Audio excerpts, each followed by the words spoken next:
un éleveur voilà, qui me dit les Arabes, vous savez pas manger la viande, ma bête elle finira pas dans un tagine ou un couscous. Tu te dis bah, je fais du cassoulet, monsieur. T'as vu que je sais faire du cassoulet, monsieur?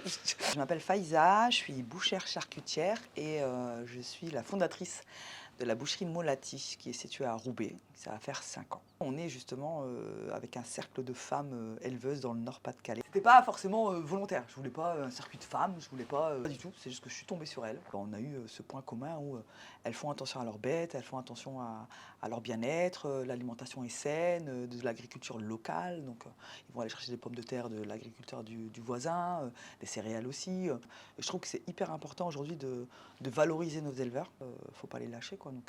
Donc effectivement oui, donc à la fin de cette chaîne, tu as le consommateur qui sait où viennent les bêtes, qui sait ce qu'il achète et qui par conséquent lui aussi en fait encourage tout cet écosystème qui est hyper important. À la boucherie, je l'avais découvert moi à l'époque où une amie à moi en fait, elle a été envoyée par sa mère, elle allait chercher 4 côtes de porc et du coup elle dit bah viens et tout. Et donc je suis rentré chez un artisan et j'ai trouvé ça exceptionnel. Enfin, et voilà, tous les morceaux étaient mis en valeur, c'était travaillé avec la barde, etc. Donc je voyais ça et je trouvais ça beau.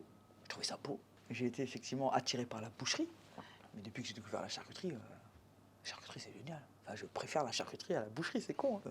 Moi personnellement, je fais toute cette palette de charcuterie qu'on propose traditionnellement et je la fais en halal. Donc je remplace le porc par autre chose. Et donc du coup je teste, parce qu'effectivement avec du poulet, du veau, etc., qui peut très bien remplacer le porc, mais je fais en sorte que ça se rapproche le plus du goût du saucisson à l'ail par exemple, ou du boudin blanc, etc. Moi j'ai des clients qui viennent et qui ne disent pas en fait, par exemple ils font un apéro ou des choses comme ça, ils disent pas en fait, donc et du coup ils mettent ça sur la table et puis ils font leur petite popote.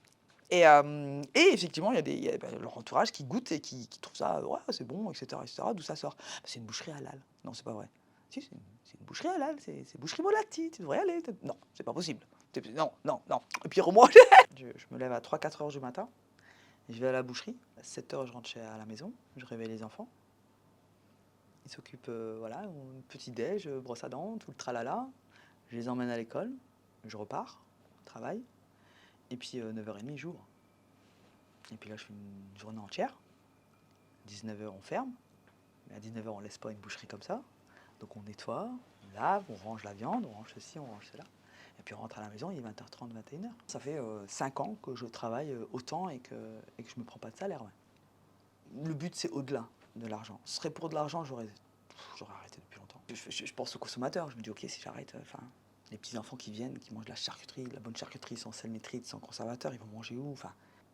Non, il faut pas lâcher.